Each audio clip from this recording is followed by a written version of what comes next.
Welcome to the Multifamily Management Excellence Podcast. Are you interested in learning from multifamily experts and how they achieved success? Then you have come to the right place. Your host, Mike Ballard, interviews industry experts to share their stories and advice to achieving success in the multifamily industry. Our goal is to provide you with resources and tools to increase profitability and achieve success on your own multifamily journey. Welcome, everybody. I'd like to welcome you to our next edition of our Multifamily Management Excellence podcast. I'm excited to share with you today a guest that I've known for years now. He's been a client of ours for a while and been in the business with a lot of great experience, and he's an author of a book as well. Join me in welcoming Tyler Evans. Welcome, Tyler. Thanks, Mike. Pleasure to be here. Glad to have you. So if you could take a moment and tell us about your experience in getting in the business. Sure, I'd love to talk about it. So, multifamily management was never something that was, on my list of goals. Something I kind of fell into. The girl I was dating at the time, who's now my wife, her mom actually was a property manager. We're in college. I was actually working for Nestle Water, delivering the big 5-gallon jugs of water to offices. And she would always tell me, she's like, you would be so great at this. You have a good personality. You should give it a try. And after enough convincing, I was like, okay, let's do it. So I got in leasing apartments while I was in school, and I just absolutely fell in love with it. Just the industry as a whole, the customer service. And, I think in multifamily, the thing that stood out to me was, there's never a boring day. There's always something new and exciting to do. You could be an accountant one minute, a maintenance man the next. So I stuck with it, and I moved up through the ranks to where I was running, larger properties. At one point, I ran a 1,100 unit property, and then regional director, and then I was overseeing a portfolio of thousands of units across the Sun Belt. So that's how I got into it, and I've really spent my whole career there. Just fell in love with the business. How did you transition to becoming an owner?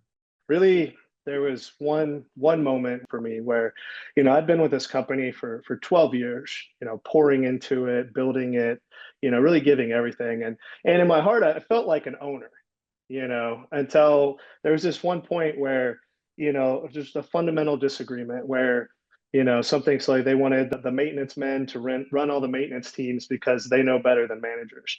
And I was like, no, that's not how it works, right? And I fundamentally disagreed. But at the end of the day, it was not my company. I was an employee, and they disregarded and they did what they wanted to do. And at that moment, I was like, wow, because we all feel irreplaceable a lot of times. But the fact of the matter is, you're not. They'll hire somebody else and they'll move on. So it was really that moment for me where I said, I want to have something of my own, something that, I have ownership in and that I can control, and that my opinion does matter. So that was a moment that changed it all for me. And how long did it take you from that moment to the time when you pulled the plug and you had your own properties? I would say probably a little under 2 years. Right. I started smaller to where I was doing smaller deals. I did a 4-unit, 8-unit, a 16-unit. I did that on my own, just kind of building confidence and, saying, okay, I can do this. So you didn't start your own management company with third-party owners. You became an owner and started buying properties. Yeah, so I kept working my job, right? My employee W-2 job. And then I took out a home equity loan and I started buying small multifamily deals, building equity and just kind of getting my toes in the water, building confidence. And then when I was comfortable enough, I said, okay, I'm leaving this. I'm going out, going to find a partner in the space, and we're gonna build a company. Right. And that's exactly what I did. I partnered with Arnold out of New York, and we got to shopping, looking for larger multifamily. How did you find Arnold? It was a recruiter. I was out there looking for somebody. He was looking for somebody. And we got connected through a third party. And we talked for, I think, 40 or 50 hours, just deciding, are we the right fit? Because, I've learned this also, the people you work with are key. The right partnerships, they make all the difference in succeeding or failing in a business. So we spent a lot of time really going over that. So are there just 2 owners, or are there other people involved? Just 2. just Arnold and I. And how long ago was that when you basically quit the firm after 12 years? And Yeah, I mean, it's going on fifth year now. The end of this year will be 5 years. wow, good for you. Good for you. Thank you. So in that time, you decided to write a book on property management. Tell us about that experience and what I motivated did. you and how it came about. Yeah, so I've been in the industry forever, right? And you think okay, I know this business. I could start a management company like that. Not even a problem, right? I ran thousands of units. And the fact of the matter was when I was doing it and I didn't have, a construction department, I didn't have all these people that I used to rely on to do all these things, and it was just up to me. I had a lot of realizations. And the thought process was, okay, well, I know there's a lot of people who have ambitions. There's a lot of skilled people in the multifamily space that maybe one day want to start a business of their own. They have the skills. So maybe if I write this, it could just help them or help them plan for what's to come. Right. So that was the idea behind it. And it was a pretty fun process. First time I'd ever attempted to write a book, which, in itself is a challenge, especially while you're trying to, build a business as well. But also, it's definitely fresh and it's easier to write these things as you're living it. So that's kind of how it came about, and put it out there and just hoping, I mean, if it could help one or two people, it's worth it. And it's also kind of therapeutic, right? Right. You're stressing and you're just kind of getting your thoughts out there and putting them on paper. So it was quite a fun process. Yeah, and you go through, finding your niche, you go through the legal applications of the business. Yeah. It's a small book, but it's fairly thorough as far as, giving you the basis on a lot of different points that you need to consider that not everybody does consider. Yeah, and that was kind of the idea, right? A guide, so to speak. Not really, it's not an in-depth introspective, but just, hey guys, if you're going to do this, here's some key steps. Think it through, find the right vendors if you need them, find the right people to help you in this. Finding you guys was, instrumental for my management company because such a big piece, the accounting part where, again, I was used to having an accounting department, a whole team, dedicated to my properties. And when it was just me, when I brought you guys on board, I was the accountant, and I'll tell you, I'm the furthest thing from an accountant. So I remember when you guys came on board, there was a big cleanup period where you're like, okay, we're gonna get you right, just give us a month or two, and that was critical. So finding the right third party partners to help you succeed, and all these steps that, again, if you're coming from a big firm, you may not consider it until you're there being an accountant. You're like, oh no, I should have thought of this earlier. Right. So we've been working together for years and years now. What has surprised you as far as the working relationship? What's been good about it? That type of thing. Yeah, I think for me personally, what has surprised me or been, pleasant is just that literally I've had the same accountant for years. Like, I know her, I can call her, she's literally feels like my accountant. She's there when I need her, everything gets done. So it's, a lot of times with, a third party relationship, even, third party property management, there's a lot of shifts that take place, right? You have somebody for a year, then they're over here on this account, and you don't see them again. And there's a lot of relearning, and that hasn't been the case. It's just been, I mean, extremely consistent. It's from day one, it's been the same. And, the needs are met. It's easy. Yeah. So super awesome. Now you've been in this business for 17, 18 years, something Yeah. like that. What would you tell someone new just starting in the business about Yeah. what the property management is for them or not? What was it that your friends saw in you, your future mother-in-law, was it? Yeah. Future mother-in-law was. What did Yeah. she see in you? And what do you look for in other people that you think could make it in this business? Yeah, I think it takes a unique person to succeed in property management. I think it's That's personality for sure. traits and it's a little bit of being able to, be calm under fire, I guess. I think half of what we do in property management is we're putting out fires. Also, you have to have, I think, a lighter personality, right? If you're just, too angry or too quick to get upset, then it's probably not for you, because there's going to be plenty of times that test your will, in this business. So, what I look for is somebody who has, a variety of different skill sets where they can interact with the customer, they can defuse a situation. They also, they can study the financials and understand what NOI means to a business and how we adjust those numbers. So you have to have a little bit of all these skills, right, to really succeed and fulfill the whole job description. So I think, just being around somebody a lot, you kind of can tell, or even when you do a really nice deep interview with somebody and you find out what they like and what they don't like. They're like, oh, I hate it when people complain and they're telling me about their problems. It's like, oh, maybe not a great fit, because that's kind of what a lot of the job is, right? So Yeah. it's a little bit about it. As far as somebody getting into the business, I think first and foremost is learn it. You have to start somewhere, get into it, and then once you understand, what it is and what it takes, then you can kind of decide which lane you want to be in, right? Because there's a lot of different ways to go with multifamily, right? You Yeah. could be, on the operations, you could be on the corporate side, you could be, an owner. There's really, the opportunities are endless.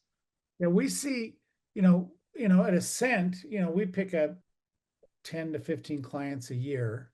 Yeah. And typically, not everybody has the moxie or the ability Hmm. to be the manager, right? We see probably about half the clients think they want to take over and become vertically integrated and self-manage their own property. And then they realize, no, I'm a deal junkie. I like doing the deal. I don't have the patience to be a manager.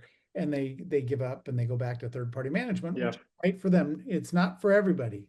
And so you've done a fantastic job in doing that. And part of that is because I think you and Arnold picked your lanes, right? You're Right. complementary to each other. 100%. Yeah. It's Yeah. important. Yeah. You got to know what role you fill and where your strengths are. And we call it our skill, will, bullseye, because it's the things that you want to do and you're good at, and they have to align. And if you're doing things that you don't want to do, you're probably not going to do very well at them, or at least not for a long time, because it Yeah. just isn't your passion. So Yeah. totally hit the nail on the head there, Mike. Super. So tell our audience here where you're at today. How many properties do you have? How many units?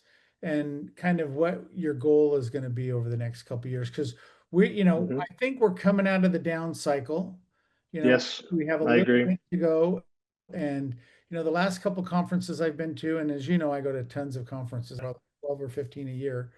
And the last three, the mood is way more upbeat than, the prior 2 years. So tell us where's your company today and what's your goals?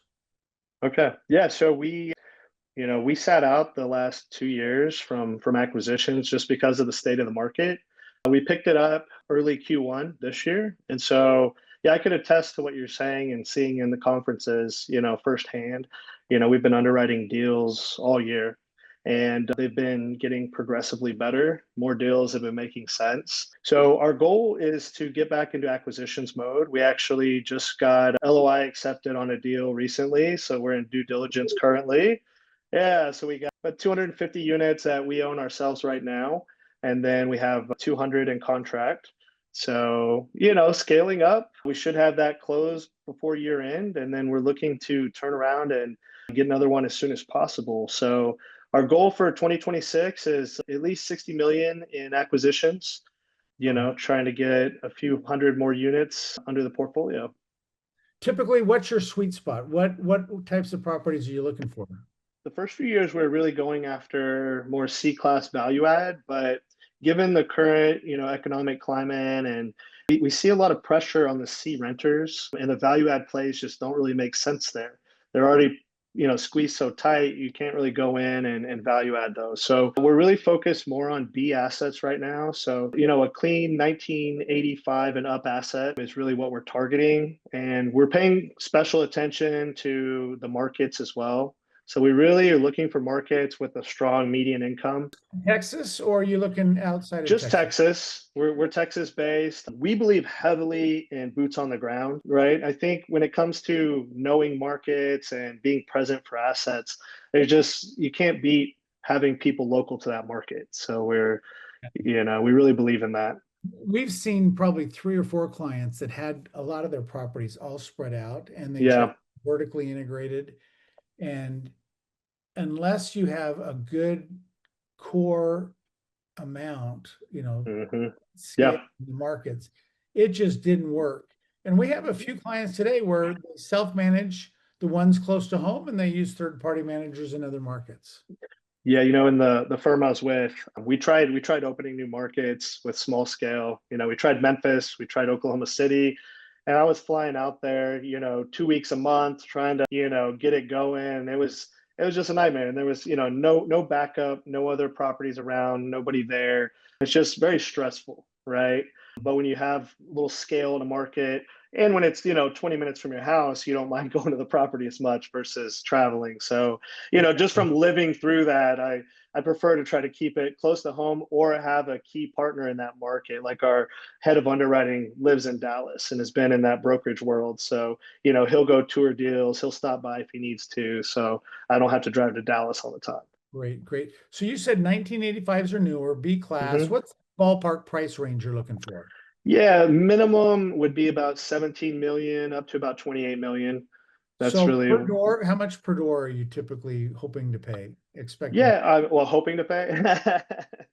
I would hope to pay. No, on average, about 100 a door is what we're seeing. We're really trying to get a going in cap rate of about 6% is where we like to be. That way, when we get our loan for 5.5, we're positive levered on a fixed rate debt.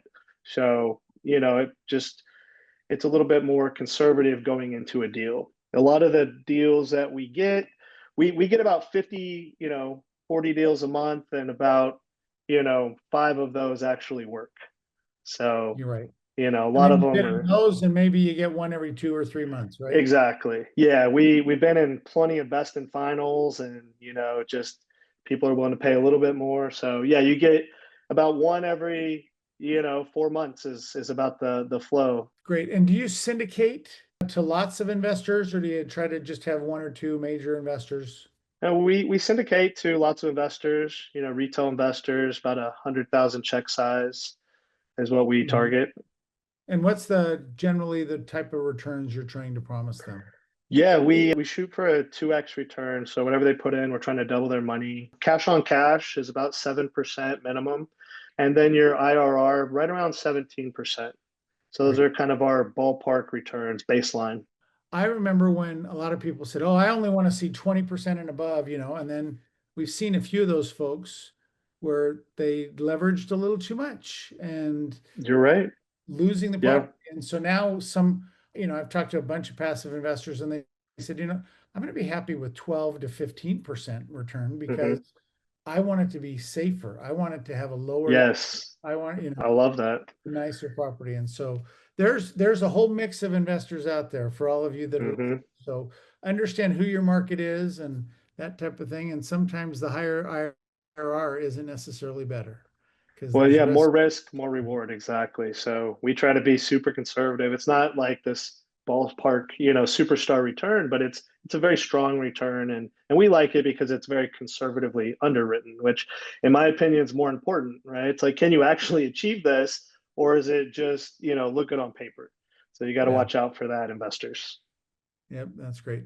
So, well, super. One of the things I like to ask everybody is besides your own book, what is one other book that you might recommend to somebody that wants to grow their business? Yeah, I mean, I think it really depends where you're at and your education, your stage of life. But I'll tell you, one of the big mindset shift books for me was Rich Dad Poor Dad. I mean, and that for a lot of investors that I've spoken to, I was a big Dave Ramsey guy growing up. I was always like, okay, you save everything, you don't really leverage, you just have your pension, and and I believed that for a long time. Then I read Rich Dad Poor Dad, and I was like, oh my gosh, it just changed the way I looked at everything. It's like leverage is good. You can make a profit using other people's money, and what an asset versus a liability. So if you're just getting into understanding money and how to leverage it, I mean, that's a fantastic book just to get your mindset onto that stage. So that's an early book. If you're further along in your journey and you're trying to start a business, I think The One Thing is a book that I would highly recommend.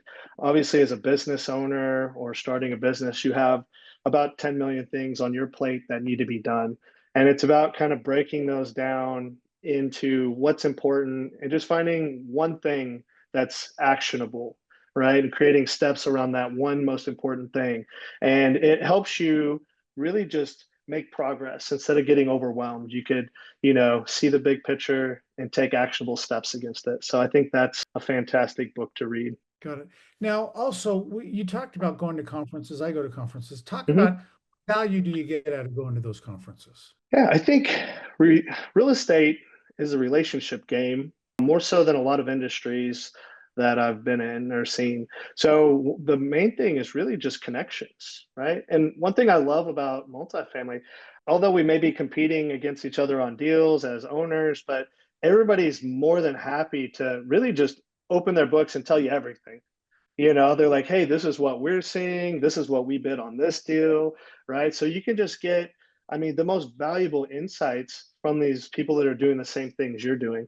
Even asset management or property management, they're like, wow, we've had a lot of success using this marketing tool. You should give it a try, right? And if you're struggling with marketing, wow, what a valuable lesson you just learned by talking to people. So I think that's the number one thing. Number two would just be updates on the market and trends, right? They always have fantastic panels with speakers who are actually living it and doing it day to day. So just to sit there and hear their insights, every time I go, I always have a notebook and I come up with at least 10 amazing ideas or takeaways that I can go and Monday implement in my business.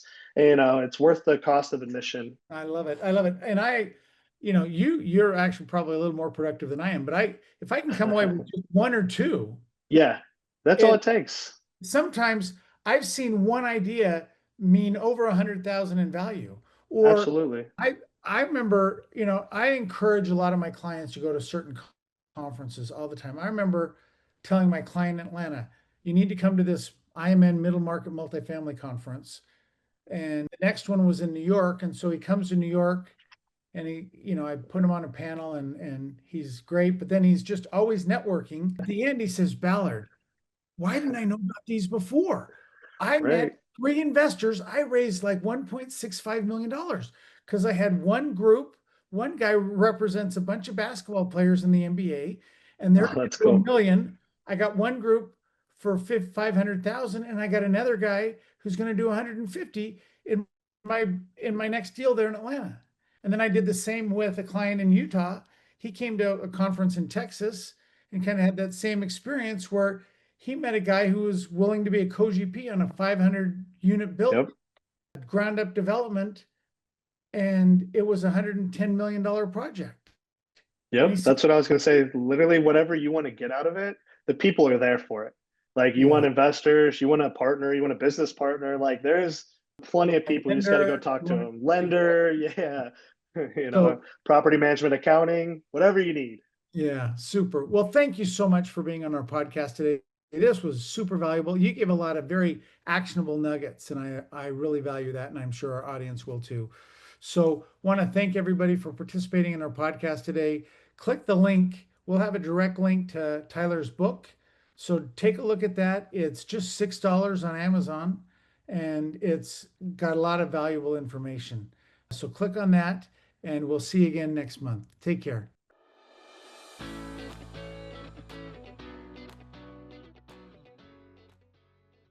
Thank you to Ascent Multifamily Accounting for making this podcast possible. Ascent has a team of multifamily accounting experts that provide outsourced bookkeeping for multifamily management companies. To learn more about Ascent Multifamily Accounting, go to multifamilyaccounting.com. We hope you have enjoyed listening to the Multifamily Excellence Podcast. If you want to hear more from multifamily experts like this, you can find our podcast on Apple Podcasts and YouTube. We appreciate your support and can't wait to have you join us again for our next episode. Until then, take care.